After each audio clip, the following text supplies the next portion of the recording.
Claudinei Prieto. Claudinei Prieto. Tudo bem? Beleza, e você? Muito bem agora, e melhor agora. Claudinei, para quem não conhece, que eu acho muito difícil, é um dos grandes precursores da magia no Brasil, né? Da Wicca em si, né? A gente está aí num trabalho desde 1994, 95, faz tempo, viu, meu filho? Já tô velho, eu tava falando hoje pro Vitor aqui, que ele falou, não, porque o Claudinei é uma das minhas referências. Quando eu tinha 12 anos, eu falei, nossa, assim, revela a minha idade, entendeu? Estraga, né? Porque daqui a pouco, não parece, mas eu vou fazer 50 anos daqui a pouco. Eu tô nos 41. Ó, eu vou fazer...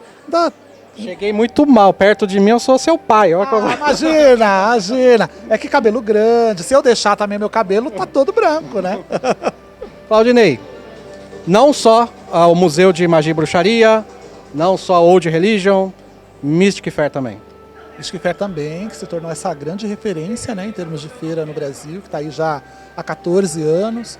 Hoje a gente tem as edições aqui em São Paulo, Rio de Janeiro, BH, estamos estreando esse ano também em Brasília. A Mystic Fair acabou se tornando esse grande ponto de encontro das pessoas ligadas ao movimento do esoterismo, espiritualidade, né? E abriu frente para todas as outras feiras. Acho que ela inspirou as pessoas a entenderem como é que poderia ser feita uma feira esotérica, né? Quando a gente começou a fazer, ninguém tinha muita ideia, nem eu, para falar a verdade. A gente nunca sabe. Eu falei, olha, pensando hoje, voltando no tempo, eu falo, eu era doido, porque eu não tinha a mínima experiência de feira. Eu falei, eu vou fazer, vou juntar lá os amigos, a gente vai se divertir um dia, vai ser super legal.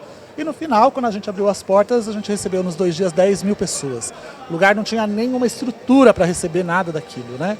E a feira foi crescendo, crescendo, e hoje se tornou a maior feira mística esotérica do mundo. Então, é um evento grandioso e acabamos estendendo para outros lugares, que o pessoal nem sempre tem oportunidade de vir aqui para São Paulo, né? E se tornou essa grande referência em termos de feira. E também acho que reavivou o movimento esotérico. Estava tudo meio caidinho naquela época. Em 2010, acho que deu um gás assim, para o movimento esotérico. Eu fui na primeira Mystic Fair.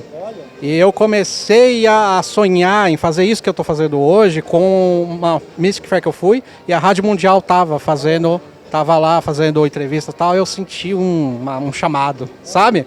E eu tô aqui hoje por causa disso. Olha que loucura, tem tantas histórias assim que a gente ouve da Mystic Fair, né? Pessoas que se encontraram espiritualmente, pessoas que começaram participando como ouvintes, como visitantes e hoje são palestrantes. Eu tenho casos de pessoas, por exemplo, que começaram na Mystic Fair com um standzinho de 2 metros, hoje tem um stand de 90 metros e emprega toda a família. Então, graças a todos os deuses, todas as bênçãos da minha vida, eu acho que é decorrente desse encontro das pessoas nesse evento que é mágico. Eu falo que a Mystic Fair, só quem foi sabe, gente. São 2 dias mágicos. Eu falo que é a Disneylândia. Antigamente eu falava que é a Disneylândia, hoje eu falo que é a Lollapalooza do esoterismo, né? Todo mundo se encontra. Eu percebo uma coisa, eu acompanho o seu trabalho há muito tempo, e eu percebo que tudo que você vai fazer, você faz grande. Você não faz uma coisa, você faz. Quando você foi estudar magia, você foi para fora, você não se contentou no livrinho da banca. Né? Na realidade, eu acho que isso tem a ver com o meu ascendente, que é Sagitário. Então, tudo é assim, tem que ser grande. Mas nem é, as coisas elas acabam acontecendo, né? Mas você sempre pensa em fazer o melhor. Eu sempre penso na comunidade, né? Nem necessariamente, nem sempre é em mim, mas é no que a gente pode proporcionar para a comunidade. E claro, eu acabei me tornando uma pessoa muito visível, conhecida. Então as coisas elas já nascem naturalmente um pouco maiores, né? A gente já tentou fazer coisas menores, não cabe um pouco. Então quando a gente já pensa em algo que possa comportar todo mundo, que chegue bastante gente. E olha, é que nem eu falei pra você, eu sou muito feliz na minha vida de ter feito bons amigos, de ter criado boas relações com todo mundo do movimento esotérico. Acho que, sei lá, não tem ninguém que eu não goste de mim. A gente tem sempre uma relação muito positiva e acho que isso transformou também a minha vida, o meu viver. Eu também fui transformado. A gente falou da transformação da vida das pessoas, mas eu também fui transformado. Mas com tanto caminho nessa vida, com tanta religião, o que aconteceu? Que chamado foi esse na sua vida? Onde foi que a deusa, a magia tocou em você? Como é que você chegou nesse caminho? Olha, eu venho de uma família de pessoas espiritualistas. Quando eu nasci, a minha mãe ela era da Umbanda. Então, minha mãe me disse que ela me colocava no bercinho móvel, me deixava na assistência e ela ia para dentro do terreiro trabalhar. Então, eu nasci e cresci ouvindo os sons dos tambores, com essa parte mágica da tradição afro-brasileira permeando a minha vida. Mas aquilo não correspondia às minhas expectativas totalmente. Aí eu fui para o candomblé, por opção própria, levado pela minha tia, que já era do candomblé. Tive uma identificação maior com o candomblé. E aí eu permaneci no candomblé até os meus 16 anos, que foi quando eu conheci a Wicca. Mas eu era brasileiro, né, que nem eu falo, eu era um misto de tudo com todas as coisas. Então, eu era do candomblé, mas também acreditava em anjos, lia coisas sobre magia, Eliphas Levi, papos e tal. Era uma mistura de tudo. E aí, ao acaso, na festa de casamento de uns primos meus, eu conheci duas pessoas que praticavam Wicca. Foi quando eu ouvi pela primeira vez essa palavra. E aquilo foi muito peculiar, porque eu nunca tinha ouvido falar em Wicca. E aí eu perguntei, mas o que é isso? Né? Aí o John, que é o meu primeiro iniciador, virou e falou assim, se vocês fossem traduzir aqui no Brasil, seria bruxaria. Eu falei, nossa, mas bruxaria é de verdade? Porque, né, aquele misto de fantasia e realidade. Tipo, tem a bruxa da Branca de Neve, mas também a bruxa pode ser a noiva de Satã, quer dizer, é uma mistura na cabeça das pessoas. Ele falou, não, é um movimento, é uma coisa muito forte fora daqui. E aquilo ficou matutando, eu sempre fui muito curioso. Umas 2 semanas depois eu estava na porta da casa dele batendo, falando, eu queria conhecer um pouco mais essa história. E estou aqui até hoje. Não saí. Eu achei que tinha sido alguma coisa assim de infância, assim, alguma coisa, eu vi fantasma e...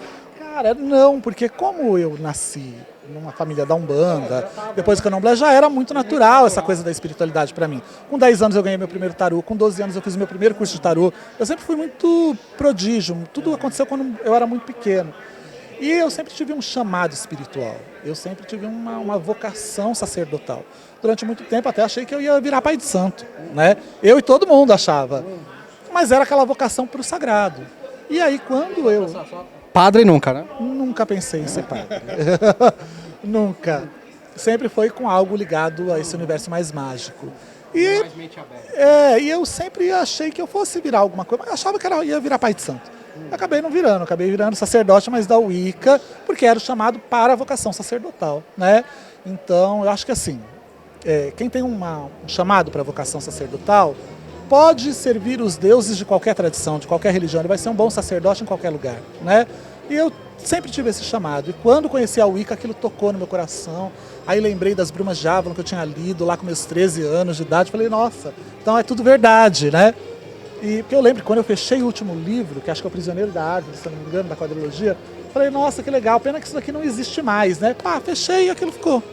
E aí quando eu conheci a Wicca, eu falei, nossa, então existe, ainda tem gente que faz isso, né? E me encontrei. Tá viva, estamos vivos, a Deus está viva, né? Maravilha, meu amigo. E Old Religião, é você ou é alguém? A Old Religion, na realidade, é da Cíntia, que é uma parceira minha. Ela tem a loja dentro do Museu de Magia e Bruxaria, que é meu, e do Santuário da Grande Mãe, que também é meu. E aí ela é essa grande parceira de muitos anos, que já participava das feiras e tal. E aí quando a gente foi fazer o museu, foi fazer o santuário, eu chamei ela, falei, por que você não faz uma loja dentro do museu? E aí ela fez essa loja dentro do museu. Todo mundo pensa que é minha, mas não é não, é da Cíntia, né? É minha de coração, mas é dela de fato. Você é o padrinho, né? Eu sou o padrinho, ela me chama, ela diz que eu sou o padrinho, né? E aí, como foi a primeira loja de Wicca do Brasil, né? É uma das maiores lojas de bruxaria do Brasil, eu decidi chamar ela para compor e fazer parte do museu. Foi uma parceria que deu super certo. Só para te avisar, cá entre nós, o Vitor tá super emocionado porque você está aqui, viu? Ele já veio falar comigo, ai, Claudinei tá aqui, não acredito. Você tem que ver o brilho no olho dele. Olha, você sabe que eu tô nesse caminho há 30 anos, né? Eu tô com 46 e é muito doido a gente ver as pessoas que a gente forma e sem nem saber, porque são pessoas que leram os nossos livros, consomem de repente aquela música que você faz, veem um vídeo, uma entrevista e se inspiram naquilo, né? E o Vitor é um menino maravilhoso, um menino prodígio também, que consegue, olha só, movimentar tudo isso. Vai nascer ouro, né? Exato, consegue movimentar tudo isso, porque, gente, olha, fazer um evento não é uma coisa fácil, manter um espaço não é uma coisa fácil, né? É uma coisa para pessoas que têm um espírito grandioso. E o Vitor é uma dessas pessoas. Então, para mim, ter vindo foi um grande prazer ao longo de todos esses anos. Tem 6 anos, eu nunca vim no evento do Vitor. É a primeira vez que eu vim e palestrar sobre tudo. Para mim é uma honra, porque eu me vejo em todos esses adolescentes. Hoje eu já me considero meio da velha guarda, né? Já estou meio velhinho. Mas eu me vejo. De 30, né? Né? Mas é mais jovem, né? Tipo, eu tenho 30 anos de bruxaria, ele tem 30 anos de vida, né? Então, ele é a nova guarda, ele é o povo que está fazendo a coisa agora. Ele traz alegria, né? Ele tem uma primavera, né? E uma felicidade. E que maravilhoso ver tudo isso acontecendo, ver esse evento com esse sucesso total, né?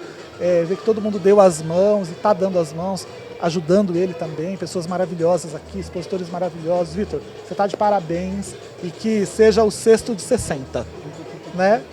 Deixa eu te perguntar uma coisa, você sabe quantos livros você tem? 16 obras. Wicca, a religião da deusa. Seria o que você indicaria para começar? Ou qual que você fala assim, começa com esse para você se situar? Qual seria das suas obras? Olha, eu geralmente não indico as minhas obras, né? Isso é bom, Mas, se alguém quiser me ler, Wicca, a religião da deusa seria o livro mais indicado. É o meu primeiro best-seller e foi o livro que hoje a gente tem mais de 200 mil exemplares vendidos no Brasil desse livro, que representa mais de 1 milhão de leitores, né? Que a gente faz um cálculo de 5 leitores para cada livro vendido. Quantos bruxos tem no Brasil? Então, praticamente 80%. A gente tem uma estimativa não oficial de 2% da população brasileira ligado ao universo da bruxaria. Não são necessariamente iniciados e praticantes, mas esse número se dá entre praticantes e simpatizantes, pessoas que transitam entre diferentes religiões que também passam pela bruxaria. É uma estimativa não oficial de 2%. É muita gente. Então, pelos os exemplares que já foi vendido, é um livro base, é um livro base. Outro dia eu estava na internet, aí estava assim, falando que de 5 em cada 6, como é que era? Que era assim, a cada 5 bruxos, 6 leram Wicca, a religião da deusa. Ou seja, um já saiu da bruxaria, mas já leu também. E já passa para alguém. E passa. Muito tem disso também, né? E se tornou a base, né? Esse livro foi o primeiro livro escrito por um brasileiro sobre Wicca. Não tinha. Você não traduziu de americano, você fez a pesquisa. Todo em cima das minhas vivências. Então, assim, ele é o primeiro livro escrito por um brasileiro, que até então a gente só tinha livros dos Estados Unidos ou da Europa, de autores de lá, e tudo adaptado para lá, né? Tudo para lá. E aí, o meu livro foi o primeiro livro que trouxe questões, por exemplo, a roda do ano, celebrar pelo hemisfério sul, não pelo hemisfério norte, porque as pessoas elas consumiam aqueles livros de fora e faziam aquilo no automático, né? Então ele suscitou questões que as pessoas não tinham. Então, não percebiam, né? e também ensinou para as pessoas que não, você não precisa do carvalho para você fazer magia, você não precisa da bétula, você não precisa da sorveira. A gente não tem e a gente tem as nossas ervas, né? Então, quando as pessoas começaram a ler, elas se identificaram, que elas falaram, nossa, é possível praticar aquela magia, né? É possível adaptar para a nossa realidade. E acho que isso que criou essa identificação. E olha, até hoje, Wicca, a religião da deusa, depois de 23 anos que esse livro tem de lançado, vai fazer 23 anos agora em junho, dia 10 de junho, ele continua sendo o meu livro ainda mais vendido. Já é de maior, né? Já tem 23 anos. A gente fez inclusive a edição já é de maior, já. Ele é o meu livro que ainda continua sendo mais vendido e é um dos 10 mais vendidos da Amazon de bruxaria. Então, sobreviver 23 anos dessa maneira porque o livro tem alguma coisa especial. Tornou referência, né? Não só o livro, mas também os seus cânticos. Não tem um ritual que a gente não faz, o Vô Banindo. E é dele, viu? É dele essas músicas. O Vô Banindo foi uma surpresa, porque eu estava até contando a história antes de fazer a minha vivência, que eu fiz essa música no carro, indo para um ritual que a Starhawk estava no Brasil, que ela ia participar de um ritual com a gente. Starhawk é a autora da Dança Cósmica das Feiticeiras, um livro muito importante de bruxaria. E aí eu estava cansado daqueles outros cânticos que a gente usava para purificação, falei, vou criar um cântico novo. Aí veio a melodia na minha cabeça. Nem sempre é a letra que vem, às vezes vem a melodia e eu vou encaixando uma letra. Aí eu falei assim, vou banindo pela terra e ar. Falei, ficou legal. Vou banindo pelo fogo. Eu falei, tinha que ser água, né? Eu falei, terra e ar, fogo tem que ser água. Mas não rimava com o ar. Aí eu falei, pelo fogo e mar. Eu falei, ok, dá pra passar. Água do mesmo jeito. Aí, vou banindo pra purificar. Vou banindo pra exterminar. Eu falei, nossa, a palavra é muito exterminar, muito agressiva. Falei, vamos ver. Espiral. Porque eu via o espiral na minha cabeça e eu via o espiral sugando. Espiral, né? E vinha aquela coisa na minha cabeça, o espiral sugando uma energia. Aí eu falei, sugue o que há de ruim. Falei, nossa, sugue também é uma palavra muito agressiva. Falei, essa música tá horrorosa. Não vou cantar, não vou. Aí chegou na hora do ritual, vi a fila se formando, falei, eu vou cantar a música e depois eu vou lapidando. Depois eu vou mudando, colocando uma palavra diferente e tal. Cantei. Todo mundo adorou, no final pediram bis. E aí quando eu fui ver, depois de uma semana, a música já estava sendo cantada no Rio Grande do Sul. Falei, cara, não dá mais para mudar. Não tem como alterar. Mas um dia eu estava dormindo na minha casa e o telefone toca. Aí eu olhei, falei, quem tá me ligando? Ah, meu amigo. Atendi. Ele, oi Cláudio, tudo bem? Eu falei, tudo. Aconteceu alguma coisa? Eu só escutei aquela coisa, meio muda, e aí no fundo, putz, putz, putz, putz, vou banido. Aí ele voltou, você tá ouvindo? Eu falei, que estão tocando a minha música aí? Ele falou, eu tô numa rave. Fizeram o remix da sua música e o pessoal tá adorando. Tá desencapetando tudo. Falei, meus deuses, eu nem sabia que já estavam tocando na rave. E aí a música criou vida própria. Licenciei a música para um DJ em Israel, um DJ em Berlim. A música saiu nos Estados Unidos em um álbum de cânticos para o Santo Daime, que o pessoal usa, né, na cerimônia de Daime. A música criou vida própria e saiu da esfera da Wicca, hoje é uma música universal. Não querendo te desmerecer, mas acho que a música se tornou um auge, assim, as pessoas às vezes não te conhecem, não sabem, e a música tá lá. Você vê ritual tocando, muita gente não sabe. O pessoal acha que eu canto também, né? Muita gente não acha que fui eu que criei a música. Mas é maravilhoso. Mas fui eu, tá lá, Essa música registrado. é a maior identidade brasileira de magia, porque a gente não tinha, a gente ou canta em inglês, ou bate tamborzinho, terra, fogo, água e ar, terra, fica nessa. Você trouxe uma alma, né? Eu tava falando exatamente sobre isso. Quando a gente começou a fazer os rituais públicos, eu comecei a fazer ritual público em 1996, 97, lá no Parque Ibirapuera.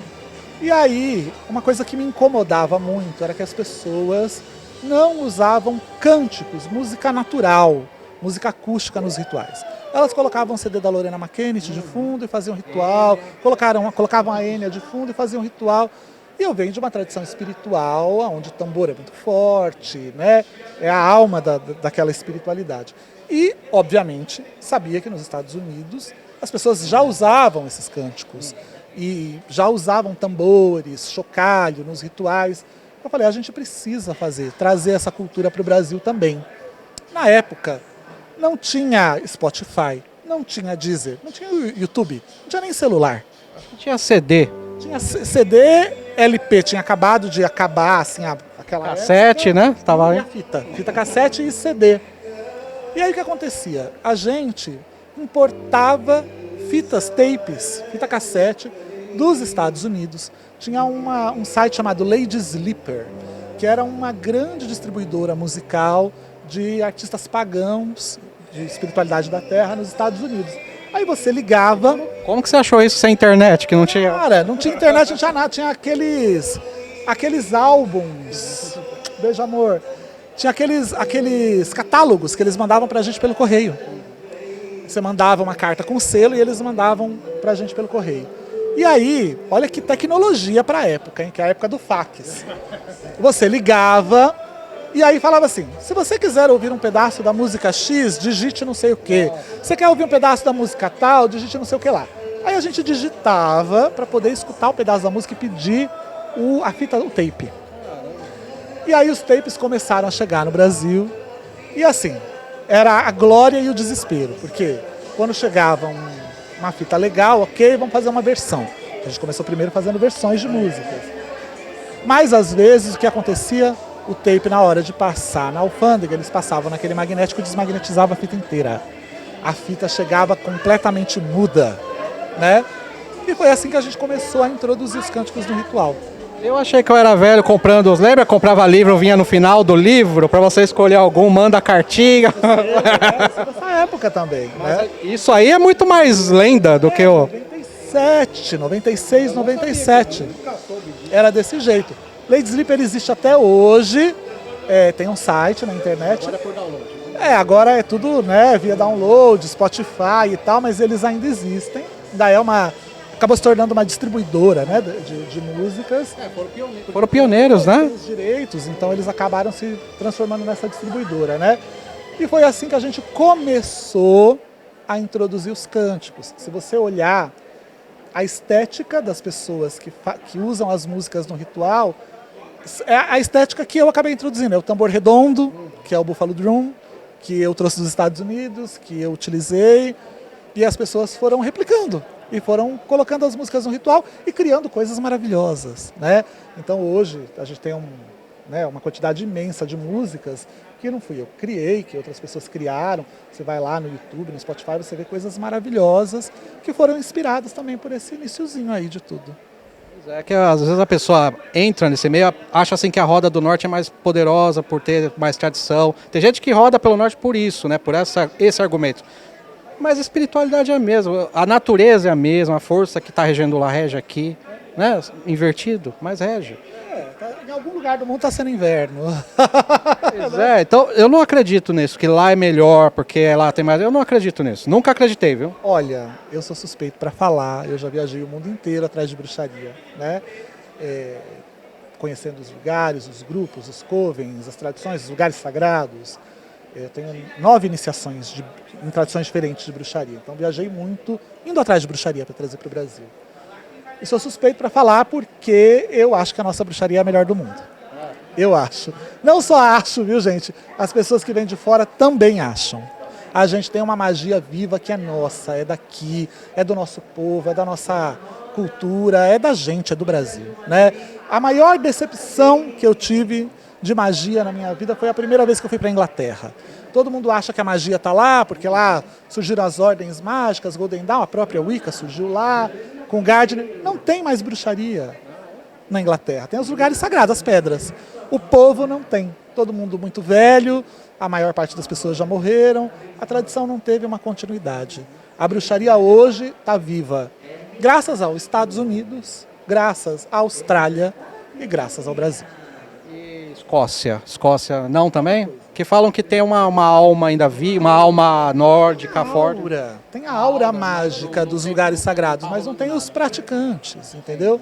É que aqui a gente é bem mente aberta, né? E tem a Umbanda, Candomblé, que acaba meio que casando. Você vê que muita gente do Candomblé vai pra bruxaria, né? Eu acho que isso auxilia, né? Ganhar essa força, né? E auxilia a gente a fazer algo ainda melhor do que o que já tem lá. Porque, por exemplo, a gente já tem tradições espirituais muito fortes, muito poderosas e muito belas no nosso país. Como é o caso da Umbanda, o caso do Candomblé, né? Que são religiões brasileiras. A gente acha que o Candomblé é africano, mas não é, foi nascido no Brasil. Então a gente criou, gente, aquilo ali eu falo, né? É um espetáculo, é lindo. Então, isso fez com que as pessoas que fossem desenvolvendo essas tradições de magia, no caso da Wicca no Brasil, fossem cada vez explorando mais profundamente essas tradições espirituais para poder oferecer cada vez mais coisas para as pessoas que estavam chegando, que estavam vindo, né? Então, assim, a gente tem uma profundidade maior de relação, de devoção, de entendimento do sagrado do que as pessoas fora daqui. Por exemplo, na Inglaterra, a Wicca é vista como um sistema mágico, não como uma religião especificamente. Essa coisa da gente entender a Wicca como uma religião, com a sua tradição, o seu corpo sacerdotal, isso vem dos Estados Unidos, né? É uma importação nossa dos Estados Unidos e uma ampliação, né? Uma melhoria que a gente criou em cima disso. Mas se tornar o que o Brasil está se tornando com magia é difícil, viu? Eu falo que a gente é respeitado por 3 coisas fora daqui: futebol, música e magia, e espiritualidade. São as 3 grandes referências do Brasil, em qualquer lugar do mundo que você chega. O futebol, que é, né, indiscutivelmente o topo do topo. A música, que também é uma das melhores do mundo. Você sabe que, por exemplo, fora daqui ninguém consegue tocar chorinho. Isso é uma coisa do Brasil. Tocador lá de violão, bossa nova. São ritmos muito complexos e que são nossos. Notas, né, que não se toca. E acho que também o groove, né? Aquela coisa swing que a gente tem, que eles não têm. E a espiritualidade, a magia. Eles consideram a gente assim meio no topo, diferente. A gente sente meio quase fada, sabe? Assim, um ser feérico, né? Porque eles consideram que a nossa magia é poderosa. Então, Mas eu estou muito feliz com a magia hoje, sabe? A gente está conseguindo expressar legal, estamos expandindo bem, saudável. E acho que a diversidade, não é? Porque até um determinado momento tudo era uma coisa meio homogênea. E hoje a gente tem uma coisa mais diversa, porque, gente, caminhos diferentes são para diferentes pessoas. Espiritualidade, tradição espiritual, religião é que nem roupa. Nem tudo que fica bom para uma pessoa fica bom para todo mundo. Então, você tem que encontrar aquilo onde você se sente mais confortável, aquilo que casa com você, né? E essa coisa de ver a diversidade, hoje você tem, né, magia do caos, tem tantas coisas que antigamente não se tinha, não se falava. Que legal, que bom a gente ver essa Foi diversidade. assim, uma pessoa viu a magia ou a Wicca ou o Celta, falando, mas isso não é pra mim, deixa eu ver se tem uma. Aí começou a vir mais e mais, né? E o bom da magia é isso. Tem espaço para todo mundo, tem cantinho para todo mundo e há, né? Há essa magia, existe essa magia que a pessoa se identifica, né? Eu falo que a Wicca muitas vezes é uma grande porta de entrada para outras coisas. Não significa que a pessoa ela vai necessariamente ficar na Wicca, né? Eu estou aqui há 30 anos, me encontrei, é a minha casa, é onde eu acredito que eu expresso melhor a minha espiritualidade e que eu estabeleço melhor a minha conexão com aquilo que eu considero que é sagrado. Mas tem pessoas que chegam e usam isso como uma porta de entrada para outras coisas e tá ok, né? E que bom que isso foi um caminho de introdução. Encontrou a Wicca, encontrei aqui, esse eu me identifico mais, né? E aí vai mudando, vai encontrando a sua área, o seu caminho. A única coisa que eu acho ruim são as pessoas que são eternas buscadoras, nunca se encontram em nada, né? Porque chega uma hora que você tem que fazer morada em algum lugar, né? Eu sempre digo, árvore que não cria raiz não dá fruto. Então, essa coisa de ficar transitando e tal, mas durante a busca, isso é necessário, é importante você conhecer diferentes caminhos. Eu, aliás, quando alguém vem me pedir iniciação, em uma das tradições de bruxaria que eu pratico, uma das minhas exigências é que a pessoa conheça pelo menos 4 caminhos espirituais além deste. Então, para ela ir. Então eu falo, olha, você já foi no budismo, você já foi no hinduísmo, você já foi no daime, você já foi... Vai procurar outros caminhos. Depois que você for para esses 4 caminhos e você achar que aqui ainda é a sua casa, você volta, né? Acho que é importante as pessoas elas buscarem outros horizontes. Até porque a iniciação é uma afirmação, né? Você está assumindo ali, né? Casamento, né? Um casamento com a divindade. Comecei, mas não era isso que eu queria. Poxa, agora, né? Pode divorciar, né? Mas o requerido é que não. Ao menos faça uma jornada para estar com a mente, né? Agora, se você já cai ali, realmente pode acontecer, de fato, o arrependimento. Namora bastante, depois você decide com quem você vai casar. Eu acho até que a iniciação não é o ponto central. O ponto central é você se encontrar e entrar. É uma consequência a iniciação, não precisa ter pressa. Tem gente que é agoniado, começou agora, já quer, né? Acho que você deve ver muito isso, né? Muito isso, mas o que acontece é as pessoas elas têm uma visão muito equivocada da iniciação. A iniciação, que é a verdadeira iniciação, que é a iniciação da alma, não necessariamente ela vai acontecer no ritual de iniciação. Ela pode ter acontecido antes, ela pode acontecer depois, ou você pode ter uma vida inteira enquanto iniciado, ou seja, tendo passado por um rito de iniciação e não ser iniciado de fato. Não ter recebido a iniciação da alma, a iniciação do eu. Então, você simplesmente passar por um ritual mecânico não significa que você é iniciado. A iniciação ela é o contato pessoal, intransferível com o mistério que te transforma, é aquele ponto de mutação da sua vida. Que aquela pessoa que você foi deixa de existir, deixa de ser. E você percebe o mundo, a natureza, a si mesmo como diferente. Se você não teve esse toque, você não foi iniciado, ainda que tenha passado por 1000 iniciações. Você só tem o certificado, né? Só a patente, né? De verdade, a iniciação ela não ocorreu. Tem pessoas que se iniciam em 50 tradições e vão morrer sem ser iniciadas. É que tem gente que acha que quanto mais poderoso, um exemplo, né? Eu agrego mais. Não é assim que funciona, né? Até pelo contrário, quanto menos melhor, ficar mais concentrado. Sim, as iniciações, elas vão... Eu, por exemplo, sou iniciado em 9 tradições de bruxaria diferentes, mas pratico 2, 3 de fato. Eu recebi as iniciações porque aconteceram na minha vida, mas caminhos de verdade que eu pratico de forma regular é 2 ou 3 especificamente, um ocasionalmente, inclusive. Mas no seu caso, você fez uma jornada de sacerdócio, né? Então, até o conhecimento que você agrega de outros locais ajuda você também a criar sua didática. E muitas tradições que eu recebi um reconhecimento, na realidade, elas são desdobramentos de uma tradição que eu já fazia parte, que é a tradição diânica, que foi a minha primeira iniciação. Então, por exemplo, tem 4 caminhos que eu recebi um reconhecimento, que são desdobramentos da mesma tradição. Então, na realidade, é só um reconhecimento. Eu sou reconhecido também naquele caminho. Né? Na Wicca são 3, né? São 3 graus. 3 graus de iniciação.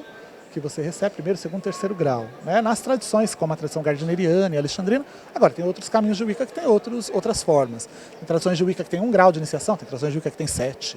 Né? Posso fazer esses 3 graus no primeiro mês, segundo mês, terceiro mês? Demora anos. 4, 5 anos da vida da gente para receber todos os graus. E é merecimento, né? É merecimento, muito estudo, muita imersão e muita transformação pessoal. Né? Enquanto você não tiver se transformado individualmente, pessoalmente, você não vai passar para o estágio seguinte. Então é um caminho de crescimento, um caminho de evolução, um caminho de integração, né? Um caminho de busca da totalidade. E se você não chegar no segundo nível, demorar, não tem problema, o primeiro já é muito bom. É que as pessoas têm essa coisa de quanto mais, né? Mas não precisa, né? Então, mas o que acontece nem sempre todo mundo vai chegar nos 3. Às vezes o que você precisava para você está no primeiro. O que você precisava para você estava no primeiro e no segundo. Né? O terceiro, às vezes, é o sacerdócio. Você não precisa daquilo. Não vai ser sacerdote. Exato, nem todo mundo precisa ser sacerdote. Né? Então o importante é você estar bem, feliz e transformado dentro daquilo aonde você está. No estágio em que você está, no nível que você está. Né? Sem nenhuma pressa. Olha, não tenha pressa de iniciação. Se tiver que ser, vai ser. O mais importante é o que você está agregando de conhecimento na jornada, o que você está extraindo para a vida, o que está te transformando, o que está te despertando. Né? E tem um grande problema. Nessa ânsia, as pessoas acabam se envolvendo com coisas muito complexas, com pessoas perigosas, com pessoas que são picaretas. Aquele cursinho de final de semana, né, que promete, né? Que é uma coisa, até inclusive, que eu sempre digo, gente, não existe curso que dê iniciação no final. Se alguém falar para você que você está fazendo um curso para ser iniciado no final, sai correndo porque é picaretagem. Não tem curso para você ser pai de santo. Não tem curso para você ser monge. Isso é um processo iniciático de transformação, né? Você vai entrar em uma tradição, fazer parte daquela família, ser reconhecido por aquele grupo, passar pelos rituais. Na bruxaria não é diferente. Então, não é um curso de astrologia, entendeu? Agora, isso é diferente de cursos de saberes. Por exemplo, você pode fazer um curso, sei lá, para aprender sobre a magia das ervas. Você pode fazer um curso para aprender a arte dos feitiços, um curso sobre sabás. Mas eles são cursos que aprimoram o seu saber. Eles não são cursos que têm a promessa de uma iniciação no final. Né? Até porque um dos grandes tabus da Wicca é a cobrança de iniciações. A gente não cobra por iniciações. As iniciações, aquilo que você recebe de graça, você dá de graça. Até porque não tem preço. Uma coisa tão sagrada e tão divina que se fosse cobrado, você não teria como pagar. Então, como não tem como pagar, a gente dá de graça. Claudinei, você acredita na auto-iniciação? Você incentiva? Eu não sou auto-iniciado, né? Todos os caminhos de bruxaria que eu percorri através do conhecimento recebido por uma outra pessoa. Então o que eu digo eu sempre aconselho que as pessoas recebam isso de uma maneira linear. Eu acho que é um caminho mais seguro.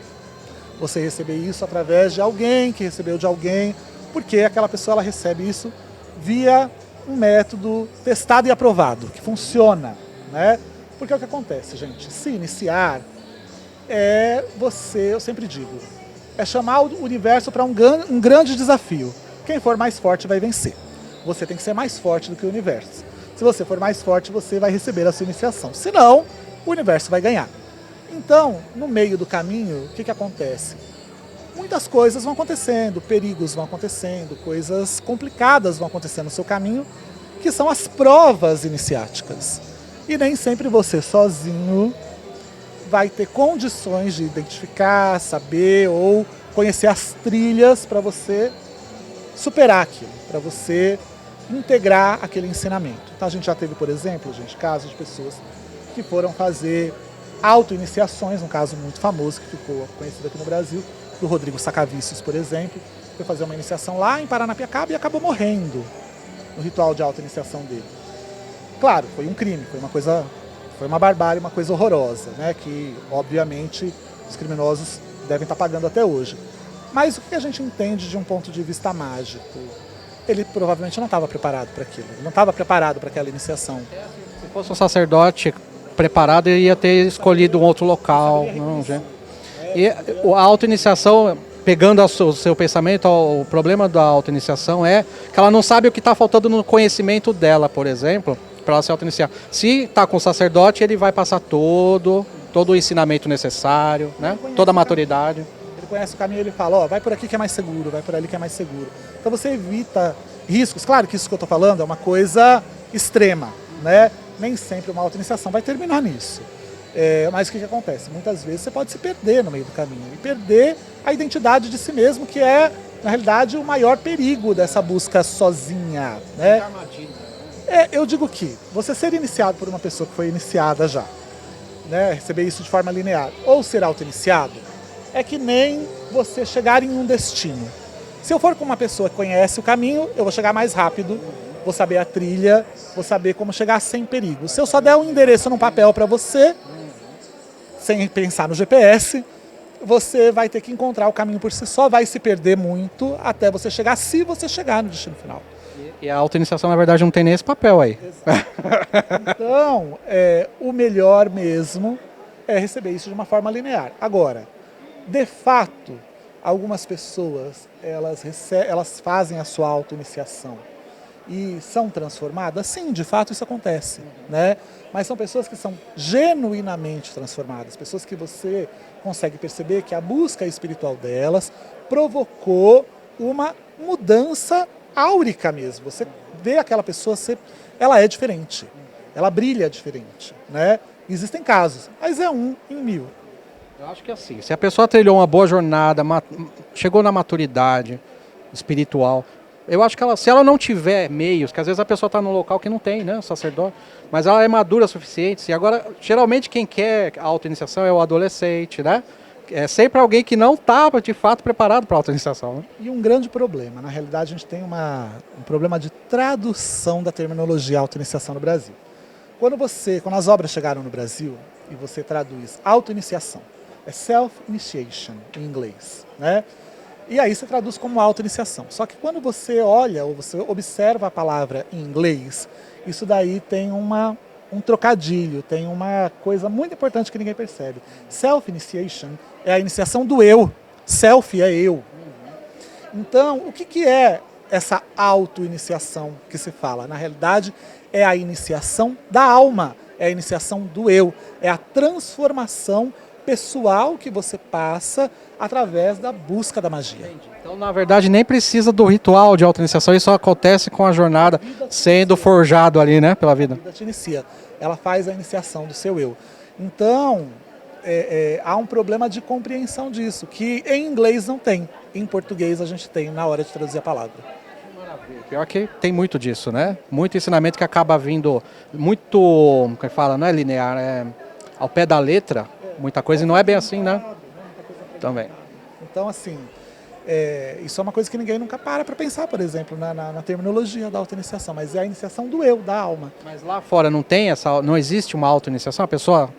O ritual em si que eles colocam nos livros, na realidade, ele é um selamento, uma sacralização desta transformação, que é um processo longo de busca.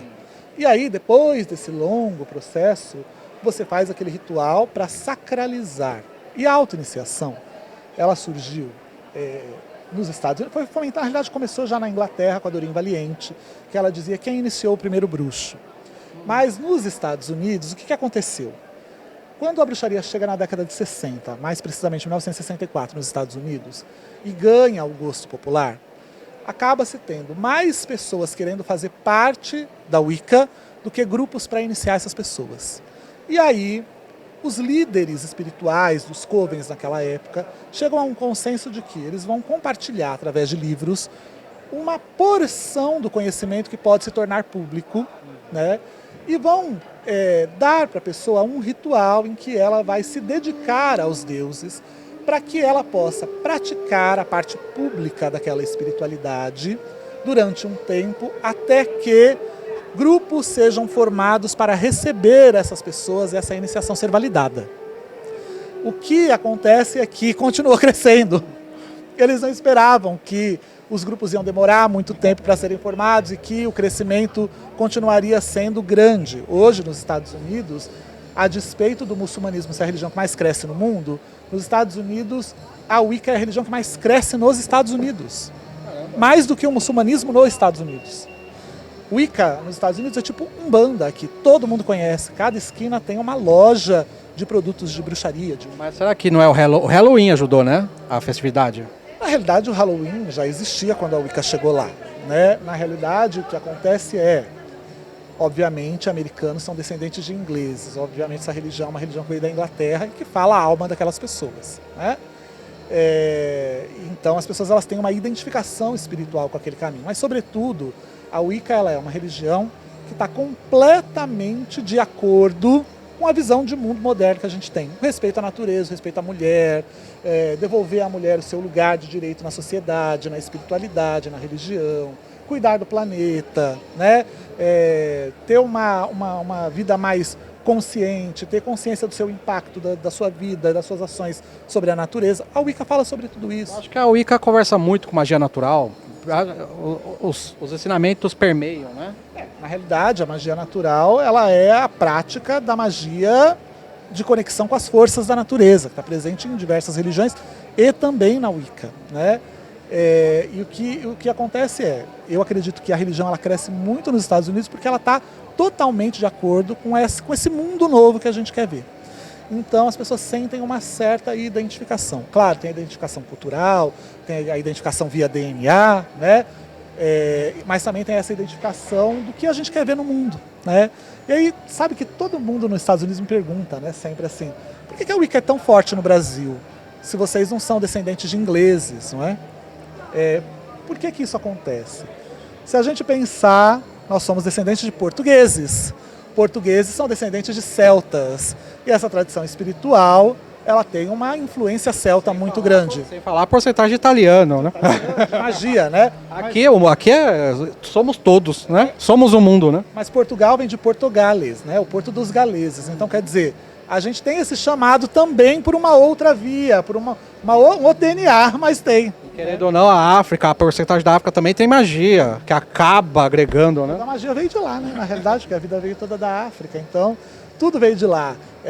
A magia nos outros lugares não vou dizer que é um refinamento, porque parece que a gente está desmerecendo, mas é um desdobramento da magia africana. Tudo veio de lá, né?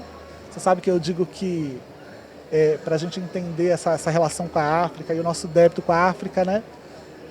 Não importa o lugar que você esteja, a cultura que você seja, ou a etnia que você tenha, o centro do nosso olho, a íris do nosso olho sempre vai ser preta para lembrar a origem de onde a gente veio. Então, toda a magia veio de lá, tudo veio de lá, né? Maravilha. Claudinei, gratidão, meu amigo. Puxa, que maravilha, viu? Prazer imenso, você não tem noção. Obrigado, eu que agradeço, um prazer imenso, uma honra imensa, viu? Tá aqui, já acompanho, né, o Lendário pelo YouTube, pela internet, nas redes sociais. Um prazer estar aqui com você, viu? E já deixo o convite para você estar com a gente na Mystic no final do ano, para a gente fazer o podcast de lá. Maravilha. E você tem algum curso? Tá rolando alguma coisa com você? Eu não dou cursos desde 2003, então assim, eu só escrevo, né? E hoje tem um museu de bruxaria que as pessoas podem visitar, que tem lá parte do meu acervo, o Santuário da Grande Mãe, onde a gente tem rituais todos os sábados e os domingos. Agora, curso eu parei de dar já lá em 2003, porque não dava tempo. Não dá conta, né? Não dá tempo. Outro dia eu estava contabilizando, gente, eu faço 12 coisas ao mesmo tempo. Então, infelizmente, não dá tempo, né? E acho que eu consigo contribuir melhor escrevendo e atingindo mais pessoas, né? Mas quem quiser me acompanhar, pode me acompanhar pelas redes sociais, Claudinei Prieto vai me achar em todas elas, ou indo lá no Museu de Bruxaria, no Santuário. Gratidão, viu? Vou deixar o contato, o endereço, tá tudo aí na descrição, viu?